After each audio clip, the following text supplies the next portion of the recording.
Hey, I'm Decathlon Gamer. Welcome back to Pro Cycling Manager 2019 Women's Tour, episode number 12.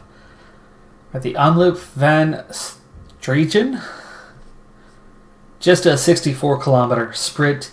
It is on our current list of short-term objectives, low-level objectives, but they're all high demands, top 5 requirements. We've had a string of second-place finishes. Could we possibly turn it into a win or at least maintain our podium record? Our main sprinters are here as always. Wow, a lot of negatives. What's going on? 4 degrees and cloudy. It's a cold one today. Such a short stage like this one on a skinny roadway, really skinny finish. It will favor being in the right position late on. So we got to make sure that that is us. We get that proper lead out in, which I've got the right team for it. All 6 riders are either sprinters or lead out riders.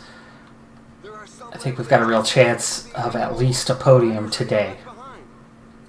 A quick programming note as we kind of push through these last 20k or so and set ourselves up and just about ready to bring in the breakaway group, now just around the corner from us.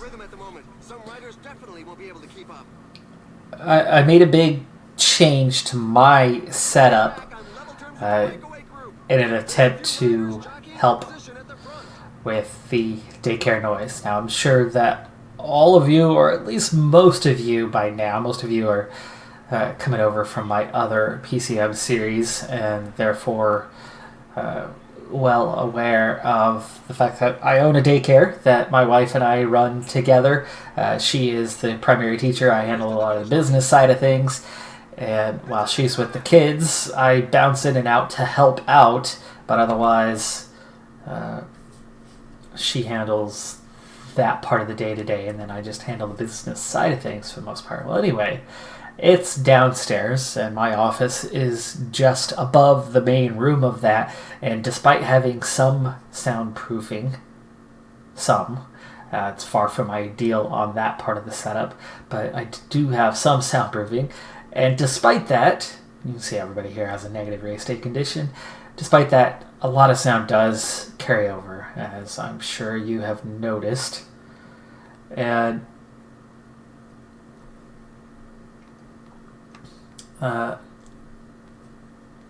I've done something to try to deal with that and kind of, oh gosh, Doherty, you're the last one here. Can I maybe switch this? Let's push you back to a 99. And there's Youngworth Klaus.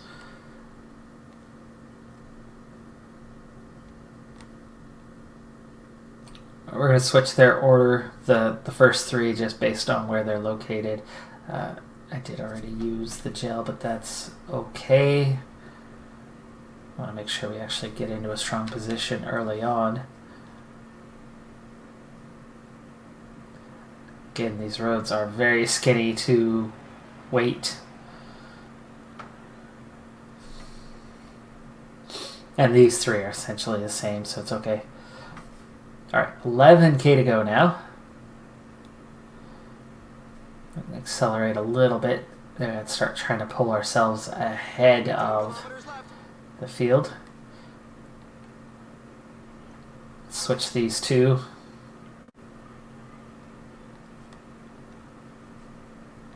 The sprinters are positioning themselves up front. Alright, that way Doherty, come on. Could still get some activity in while the gel, well, it didn't last long, but at least it was something. And we set up Youngworth. 6.5k. Definitely time to start speeding up. We've got that nice strong position right now where we're barely being challenged by the other teams.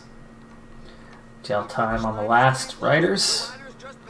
Okay, 4.5k. Youngworth, we're going 99s the rest of the way. Especially as the other teams really start coming up now. Okay, 3.5k. Start your sprint.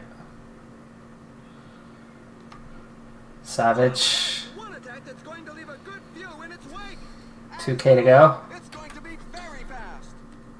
1.7 now. We're a little ahead of things, but again, this road's going to get tight. I want to go to the inside here so we don't get squeezed out. There we go, 800 meters. I think we've got this one timed right. These three are all pushing hard already and have been for a while. They are going to wear out a little bit, though we've got a few good sprinters. Oh, out east. 75 flat, 74 sprint, 75 acceleration. That's going to be difficult to beat unless they run out of energy before the line. But I think we could be either second or first, depending on how that rider does. We need to get Malkova across the road. Okay, Jastrab. Oh, no, no, no. Come on. Come on, we need that top five, top five, top five. They ran out of energy and we beat them, barely. But four actual other sprinters just came sprinting on by. Jeez. Savage made it. Jastrab made it into that top five. Just. I was so close with Adagist, and that was the one that I was looking at going, this is going to be close. And then four other actual sprinters just flew right through us. I thought there was supposed to be a collision, but not there. They went through us like we were invisible. We also did manage to get 8th and 9th. Anyway, made a bit of a sacrifice and an adjustment, and so far I'm really happy with it. This is the first day since I made the change. I moved out of the office where I had plenty of space and moved into a corner of our living room, which our living room is not where you would think, because we have the daycare where you think the living room would be. We moved our living room into technically what is a den in the upstairs, but it's above the garage, not above the daycare, so there you go. Just pulled off what we needed to by mere millimeters. So we're into March now. We picked up our first win of the season. For me, sadly, in quick simulation, but I'm still happy to have it. Lesser race, not very important. We only have one of the sprinters that we've been going head-to-head with on a regular basis. That was stage 1. Stage 2, Heidi France took 3rd. Jastrap took 7th, as it was a little punchy. On the climbing stage number 3, Heidi France took 3rd, 4th, 9 seconds off the front. And then on the final stage, Megan Jastrap won the sprint for a second time, but did not win the stage as a breakaway rider, claimed the stage by 2 minutes. Overall, Heidi France claimed 3rd place, so that was nice. We got a podium. We also got the points classification. This is something completely different from a year ago. We're outside of the youth races, the U23 races that we had riders participating in. We had 0 success in continental races when I quick simmed. 0. I rarely even saw any of my riders in the top 17 classifications. And usually if I did, they were still only just around the top 15. So, major progress. The team is clearly better than we were a year ago, and I think we will find some success in this season. Speaking of, as a team, Super Prestige, we're still a ways down the order, but we're in the top 15 now, and you can see our rate of scoring after the first 2 months of the season is far better than it was last year. But that doesn't mean we're good at all yet. But you can actually see we're almost on par with one of the World Tour teams in terms of points 2 months into the season. I mean, that's something. Now, one thing that I've been thinking about doing, and I decided now is a good time to go ahead with it. I was so worried about finances for this year, and you can see we are decreasing in funds slightly. We haven't had a lot of races up till now, and we really don't have a lot of races for the entirety of the year. So we are going to continue to lose some funds. But it's really not, outrageous in any way on how quickly things are going along. I mean, you see technically we have a positive balance, but that's going off of the extra 81,000 from the first and not counting the December 31st salaries. And as those tick over both at midnight, I'm not going to count that. We do have, combine that up, that's 100,000. 101,000 actually. So we have a $20,000 deficit monthly. But if we're going to talk about longevity and sustainability within the team, we have 9 months left on the year. We'll have another cash influx, how much I don't know, at the turn of the year, but it's going to be something. We're definitely going to see an increase in sponsorship, whether it's one level or two levels, I don't know yet. But we're going to be able to afford more next year. We're going to be releasing some riders again, and actually, how many riders do we have? Elizabeth Harden, Brookshire, Youngworth, Klaus, Cummins, Hickey, Top Perez, Schmid, and Sykes. That's quite a few with expiring contracts. And of those, I can tell you that Sykes is out, Schmid is out, Cummins is out, Brookshire is out. Those four are all no potential ones that I'm not even putting in races this year, except for maybe a few when needed. Hickey and Top Perez have some potential. A 3 to 6, but is only a 60. And Top Perez, I think, is in the same. No, only a 2.5. So realistically, Top Perez is going to be gone as well. So that's at least 5 riders coming off the roster. We'll want to re-sign, I would imagine, Elizabeth Harden. I mean, she's only 18 and does have okay potential. That is one of the better riders already. As long as she doesn't demand this kind of money to stay on, we would re-sign her. Otherwise, I would probably let her go, because 64 Mountain really isn't great. If she stays at that money, we'd hang on to her, but otherwise, that is most of the no contracts going away. Youngworth, Klaus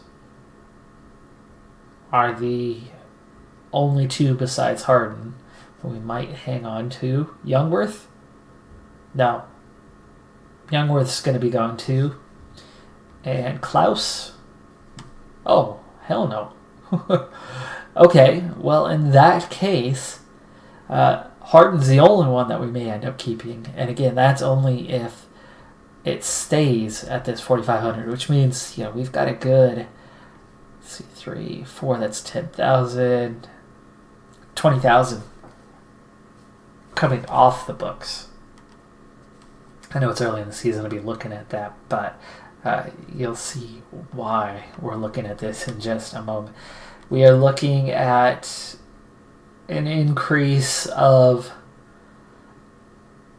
either 9 or 18,000, which means we'll still have technically a deficit, but like I said, 20,000 is coming off the books.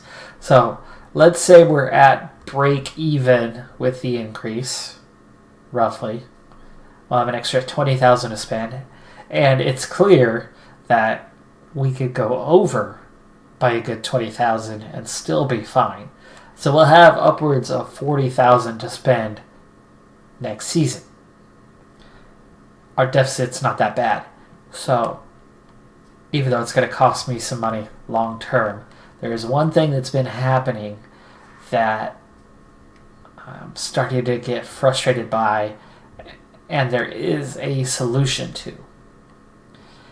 We hired the new trainer, but in order to maximize their efficiency, they can only train a maximum of 8 riders each. Anything beyond that, they start to lose efficiency. I want my top riders to develop. I don't care if riders that are going to be gone, like Olivia Cummins and Ava Sykes, I don't care if they develop or not. But I am finding that our modern trainer, who is great for some of the riders, most of them really aren't doing terribly well with that trainer. So I need another groundbreaking trainer to improve our efficiency. And I think if we do that, one more affordable trainer anyway, we can put it kind of on the lowest tier and at least improve our training a little bit, get a little bit more out of the team, and especially for like Hannah Buke. Great example. Hannah Buke has great potential.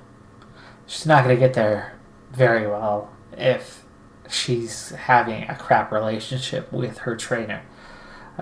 Catherine Iru, another one. Terrible relationship with the trainer. She needs groundbreaking, but because she's not one of my top riders right now, she's getting my second tier trainer. So I might as well get a second tier trainer who at least is going to have a good relationship that's going to help her develop a bit so that she can get to that point where it's worthwhile having her on the team. So that means we're going to head to staff, and you can see both of them are at that 8. I need another groundbreaking training style, but we're going to go cheap, which I know, not great, but at least it's something. So let's go into the groundbreaking. Groundbreaking is more expensive, but it looks like the minimum is 3,000. Do we have anyone who is suited to our region? That would be a no, it looks like.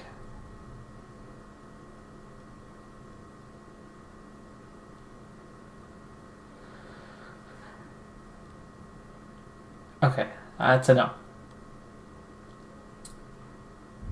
So we're going to just kind of pick one at random. I don't think it actually even really matters.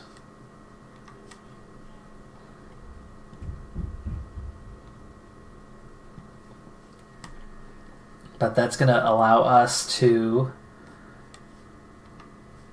improve our training quality. We have 2, obviously, that have no one. I'm probably going to put them on the modern one. And we'll start to switch these guys out. So, Erica Klaus, you're going to train with a new one.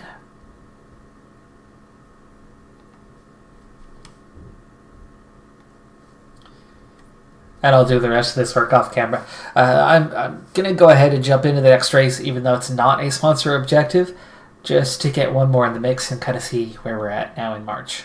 I was going to wait about 2 kilometers more to try to set up our sprint train, but as we speak, there are 8 to 10 riders just ahead of us, all attacking at the exact same time. They were all just working at the front, and then all of a sudden they're all going on the attack. So I'm worried that they are going to run away with this and take the stage if we don't immediately begin our pursuit to bring them back. So let's go ahead and set it up. Got a slightly different setup of riders today that puts Doherty into the mix.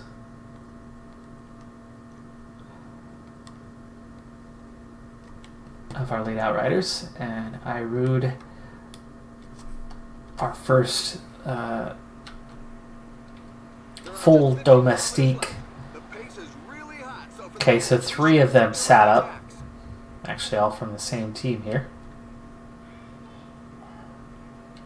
So it only ended up being 5 riders, and now they're not that far away, which is nice, so we can Sit up a bit, Irud. Your red bar went away very quickly. And ride at what is a 99 for you for now. Keep us near the front. We'll burn off a few more kilometers like this if we start to get swallowed up, or if it gets a little bit later. Maybe more so when Youngworth's gel kicks in. There are just 10 kilometers left. The pack is back on Okay, 9.7 now, and they've been reeled in. Okay, 8.8, gel kicks in. Let's go ahead. Irud, good job. Okay, 8 kilometers. Definitely getting down to it. The fast pace at the front is too much for several riders. Okay, we are back to the front, and yes, we have split the field actually. The riders are entering the last 5 kilometers of the stage. Just 24 left, 23 left in the peloton as riders are getting dropped. Irud has not been dropped yet. 3.5K. Okay, it's a little bit of a windy road, so let's start our sprinting now. Oh, come on, Doherty. Find some space. There you go. We were beat on that lead out, but Doherty brings us back forward 1.6K. Let's give it that 20 meters. There we go. While Doherty still had a little bit of red bar. Jastrab is down a little bit on energy here, so hopefully this brings us a bit close. Still 1K to go. Jastrab, I'm going to make you sit behind Malkova a little bit longer. There you go. Okay, emerge out. Can we get a top 3? Yes. Okay, I could have had her come out that 50 meters sooner. Might have made second place. Definitely wouldn't have meant the win, though. So, 3rd, 6th, and 10th place.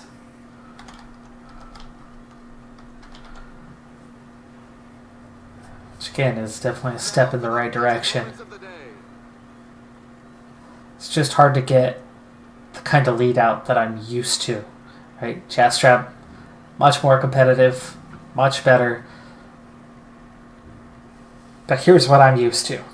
I'm used to setting up a sprint train that gets us out front, and we're doing that, but keeps us out front. So that when my sprinter goes, we are already at the front. And the only times we're not at the front is when somebody starts their sprint much earlier than my sprinter, and they're just about level with us, maybe a half bike length ahead by that point.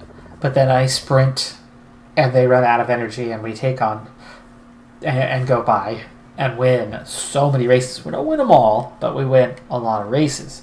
Here, I'm consistently getting top 5 or even up into the podium on a good day. But we're just lead out, especially those last couple riders doing the lead out. They're getting swallowed up by the other teams a bit, and either have a side by side as things are ready to kick off, or a little bit behind, and Jastrab's having a real hard time from there beating everybody else. She's beating some of them, but she's not beating all of them. And that is pretty consistent, I think, with where we're at now this season, where we're just a little bit short of where we need to be. Next on the sponsor side of things is Redlands, and we need a stage win, something they looked for last year. It's a big objective, 3-star. This is where we claimed top 3, I think it was, but it was still a failure because stage wins are stage wins, and you got to have a win. For whatever reason, they don't seem to accept less than that. And we actually placed well in the overall standings. I think Harden was in the top 10 here last season, which means I think we can be a bit more competitive this year. It's a big objective, though. Getting a stage win. A win is hard to do. We're a lot more competitive, so we can be closer. But that doesn't mean we're necessarily going to win. So might not be the easiest objective. But we have a couple races to push through before that. But I'll go ahead and quick sim these off camera. Again, we're still building towards the future, and we're still a season or two away from where we're a truly competitive team, where I'm going to focus a little more in on races. So a lot of quick sims to come still. I'm Decathlon Gamer. Thanks for tuning in. Be sure to hit that like button, and I'll see you next time. Have a good one. Be safe out there. And bye for now.